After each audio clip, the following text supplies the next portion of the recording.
Genesis chapter 9. And God blessed Noah and his sons, and said to them, Be fruitful and multiply and fill the earth.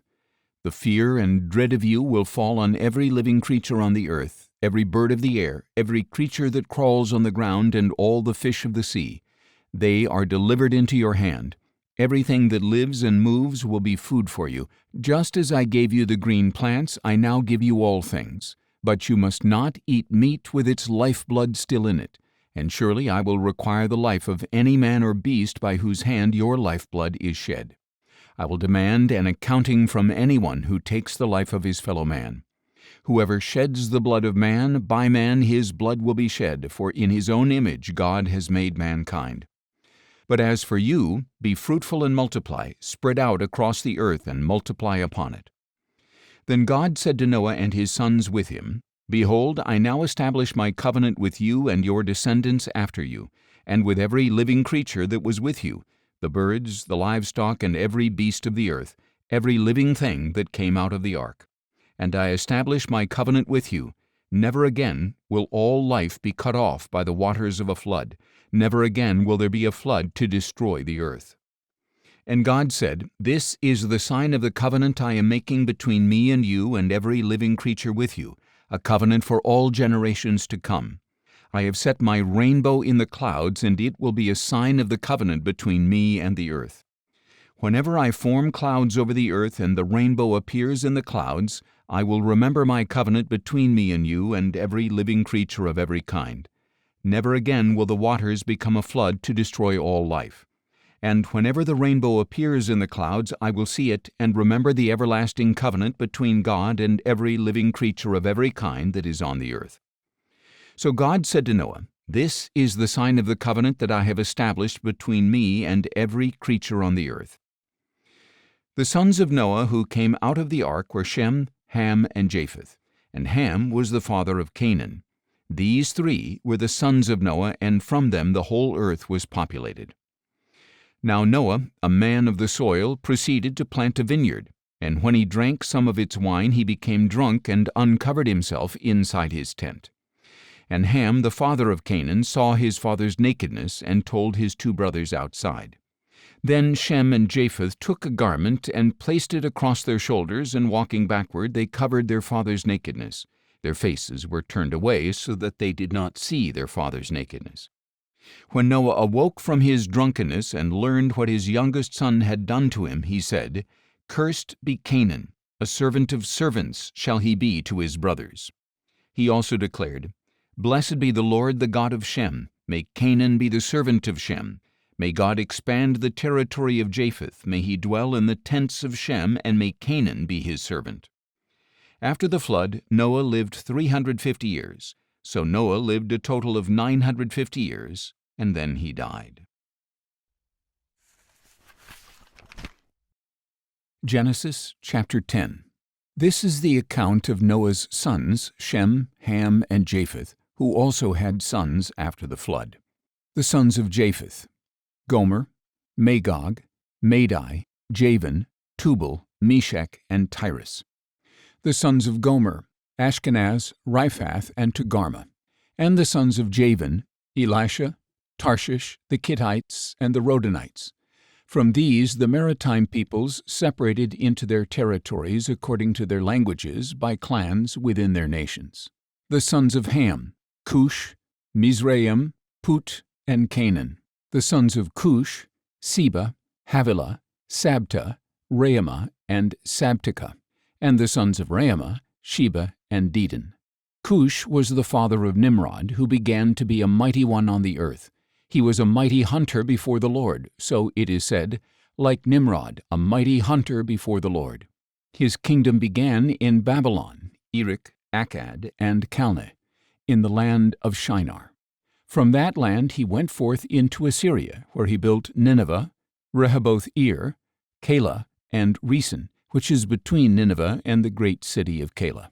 Mizraim was the father of the Ludites, the Anamites, the Lehabites, the Naphtuhites, the Pathrusites, the Casluhites, from whom the Philistines came, and the Caphtorites. And Canaan was the father of Sidon his firstborn, and of the Hittites, the Jebusites, the Amorites, the Girgashites, the Hivites, the Archites, the Sinites, the Arvadites, the Zemarites, and the Hamathites. Later, the Canaanite clans were scattered, and the borders of Canaan extended from Sidon toward Gerar as far as Gaza, and then toward Sodom, Gomorrah, Admah, and Zeboim as far as Lasha. These are the sons of Ham according to their clans, languages, lands, and nations. And sons were also born to Shem, the older brother of Japheth. Shem was the forefather of all the sons of Eber. The sons of Shem: Elam, Asher, Arphaxad, Lud, and Aram. The sons of Aram: Uz, Hul, Gether, and Mash. Arphaxad was the father of Shelah, and Shelah was the father of Eber. 2 sons were born to Eber. One was named Peleg, because in his days the earth was divided, and his brother was named Joktan. And Joktan was the father of Almadad, Sheleph, Hazarmaveth, Jerah, Hadoram, Uzal, Diklah, Obal, Abimael, Sheba, Ophir, Havilah, and Jobab. All these were sons of Joktan. Their territory extended from Mesha to Sephir in the eastern hill country. These are the sons of Shem according to their clans, languages, lands, and nations.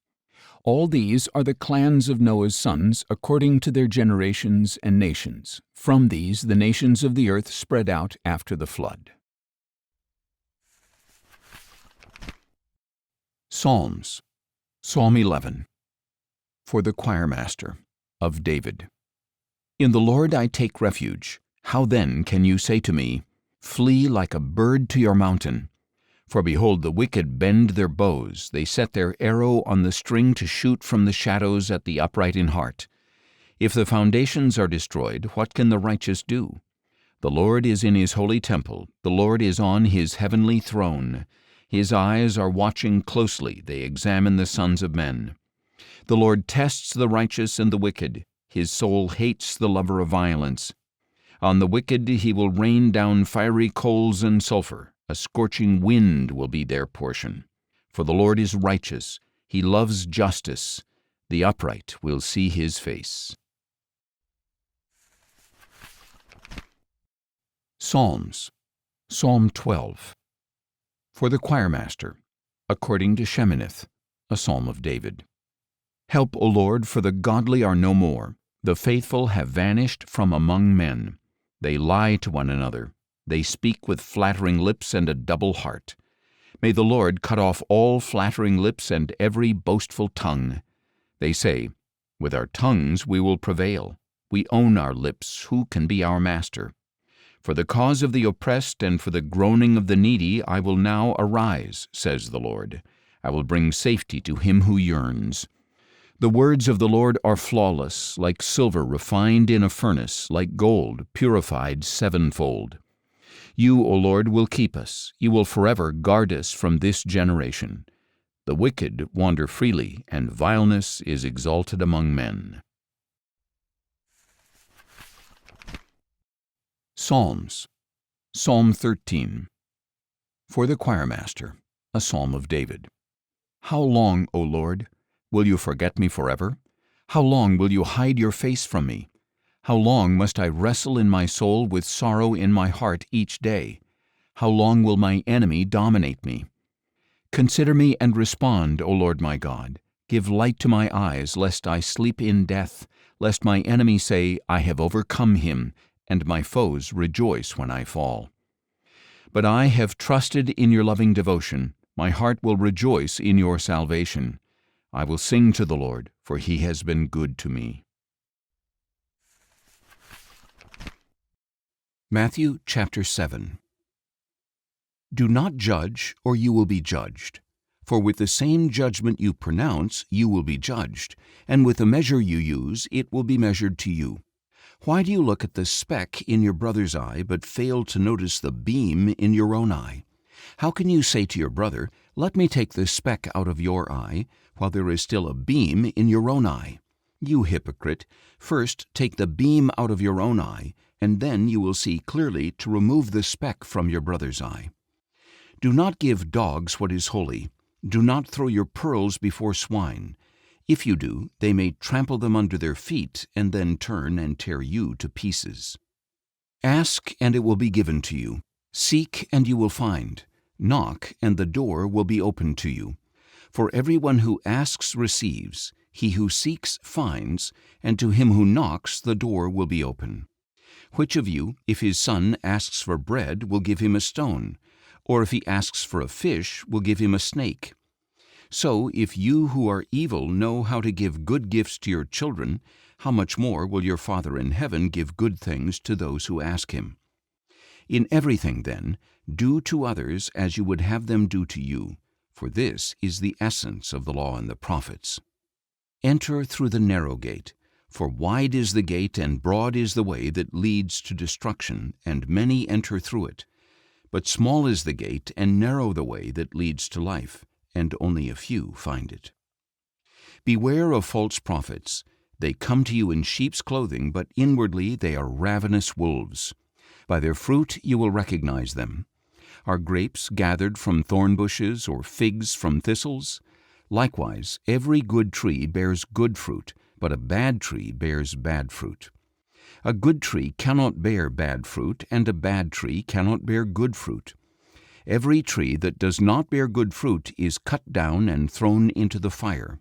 So then, by their fruit you will recognize them.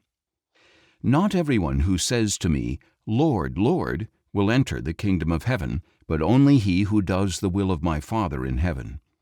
Many will say to me on that day, Lord, Lord, did we not prophesy in your name, and in your name drive out demons and perform many miracles?